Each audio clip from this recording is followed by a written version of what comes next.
کسانی که شما رو دنبال میکنن خب میبینن که در طول هفته که کار میکنین پررنگ، آخر هفته ها هم طبق یه برنامه منظمی پرواز میکنید پیوسته و به آسمان سر میزنید.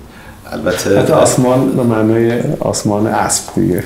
آره به اسبتون آسمان. یه خاطره بگم، من یک سری کاهو خریده بودم، یه بار عکس گرفتم و گذاشتم که اینها رو برای آسمان خریدم. یکی برای من نوشته بود، کلی نصیحت هم کرده بود که شما موقع پرواز خب چرا باید اینقدر کاهو با خودتون برید تو آسمون و بخورین و خطرناکه. حالا شما میگین با آسمان سر میزنین، منظور اسب.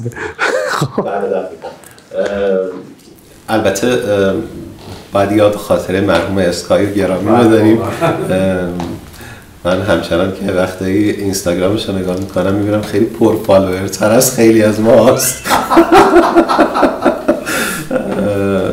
میخوام ببینم که این برنامه روتین کار آسمون،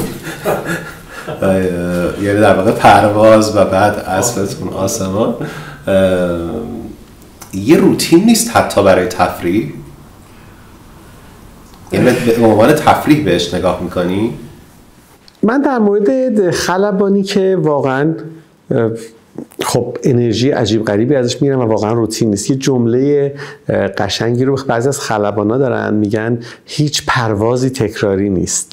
واقعا تکراری نیست هیچ پروازی. از اون طرف برای من یکی از قله هایی که دوست داشتم همیشه فتح بکنم این بودش که من بتونم دانشجو خودم تربیت کنم، دانشجو سولو بشه، دیدین که با سطل آب بریزیم رو سرشو.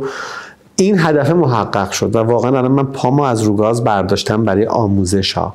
یعنی الان باز هنوز دانشجو دارم ولی خیلی کم و قبول نمی کنم دانشجوی جدید، میگم نمیرسم. حالمو خیلی هم خوب میکنه، خیلی حال من رو خوب میکنه. در مورد آسمان اسب عضوی از خانواده است. یعنی عملا من وقتی که میرم دیدن آسمان صله رحم میکنم و برمیگردم واقعا اینجوریه. از اونم انرژی خیلی زیادی میگیرم.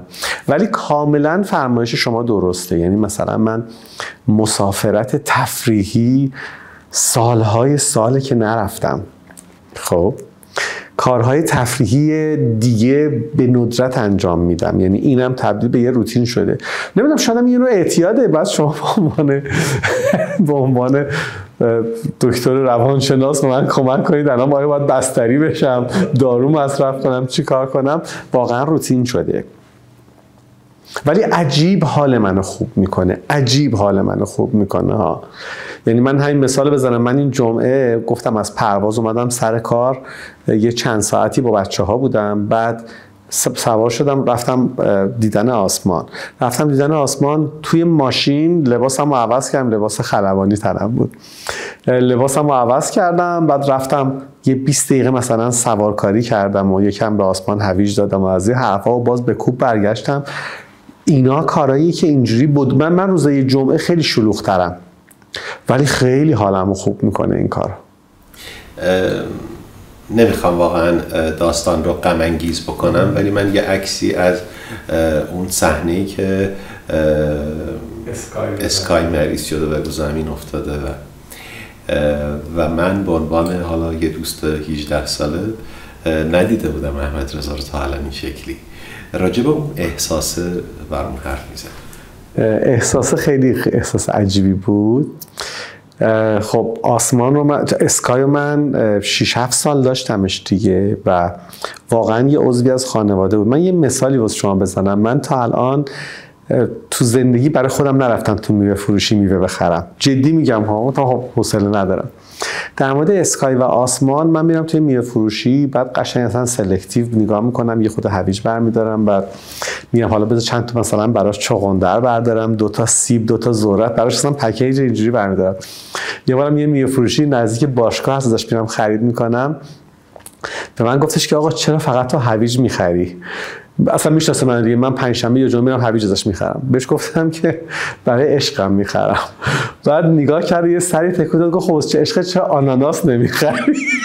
گفتم که هویج بیشتر دوست داره. احتمالاً فکر کنم من سر کار گذاشتمش. من در مورد اسکای خب 5 6 سال باش زندگی میکردم. اسکای هم خیلی باهوش بود و هر چقدر این موجودات باهوشترن یا اصطلاحاً اینتراکتیو، تعاملی تر برخورد میکنن، شما بیشتر دلباختشون میشین. اسکای ویدیوهاش هستش که من سبب شدم اسکای به همسایه غذا بده، با دهنش میگرفت غذا میریخت تو باکس بغل، یعنی اینجوری باهوش بود. خب اسبا دچار یه مشکلی میشن، عمدتاً کولیک، دل درد و میتونه از بین ببرتشون. ظاهراً بیش از 70% اسبا از دل درد از بین میرن.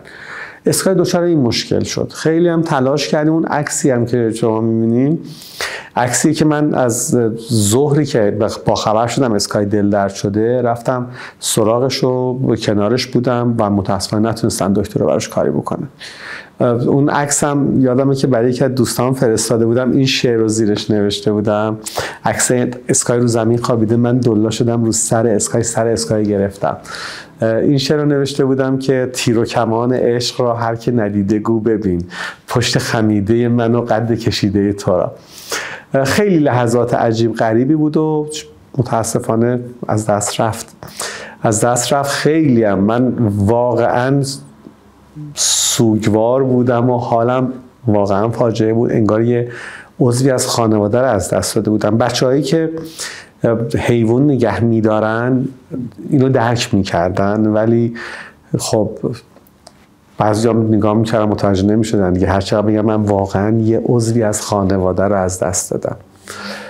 اینجوری بودش و هنوزم برای من خاطراتش و اینا خاطرات شیرین و عجیب غریبیه.